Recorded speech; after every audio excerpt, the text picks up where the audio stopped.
Bonjour à toutes et à tous, aujourd'hui on va décortiquer ensemble un projet vraiment super formateur pour quiconque touche au développement web, un tableau de bord d'administration.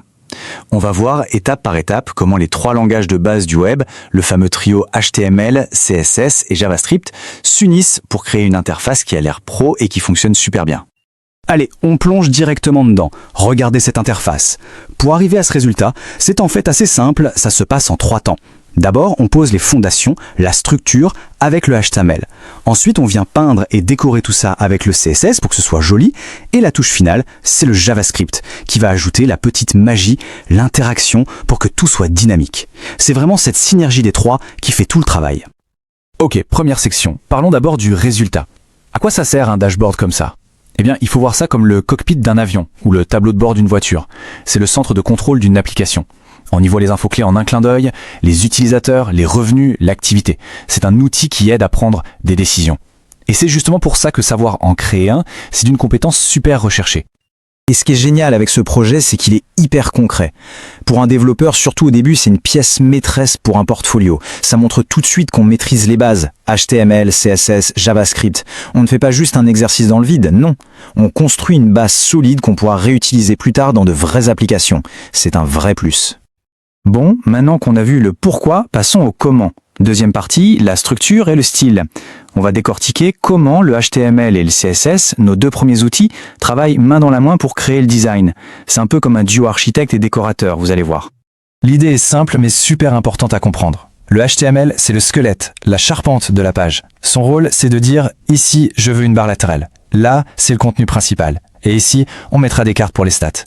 Il ne s'occupe pas du tout de l'apparence. C'est là que le CSS entre en jeu. Lui, c'est l'habillage. Il vient par-dessus et s'occupe de tout le look. Les couleurs, la police d'écriture, les marges.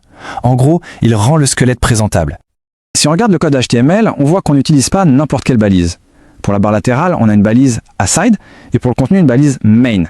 Ça s'appelle le HTML sémantique. En gros, on utilise des balises qui décrivent ce qu'elles contiennent. C'est une super bonne pratique parce que ça rend le code beaucoup plus lisible, pas seulement pour nous, mais aussi pour les navigateurs ou Google. Maintenant, côté CSS, il y a une astuce vraiment géniale utilisée dans ce projet, les variables. C'est quoi une variable CSS ? Imaginez que vous ayez une palette de couleurs pour votre site. Au lieu de copier-coller le code de la couleur bleue partout, vous la stockez dans une variable, une sorte de boîte. Si demain vous voulez passer au vert, vous changez juste le contenu de la boîte et hop, tout le site change de couleur. C'est super pratique pour la maintenance. Voilà concrètement à quoi ça ressemble dans le fichier de style. Ce petit bout de code, c'est un peu le tableau de bord de notre design. On y définit toutes nos couleurs principales, le fond, la sidebar, la couleur d'accent. Vous voyez la variable -primary ? Si on change sa valeur ici, disons pour un code de couleur verte, eh bien tous les éléments qui utilisent cette variable deviendront verts. C'est aussi simple que ça. On passe à la troisième et dernière étape. On a la structure, on a le style, il manque la vie. C'est la partie un peu magique, celle de l'interaction, et c'est le JavaScript qui s'en charge. La grande question c'est, comment on fait pour que la barre latérale se plie et se déplie quand on clique sur le bouton ? Alors, cette magie, en réalité, c'est une logique très simple en 3 temps. Premier temps, notre script doit savoir de quels éléments on parle, donc il va identifier le bouton et la barre latérale.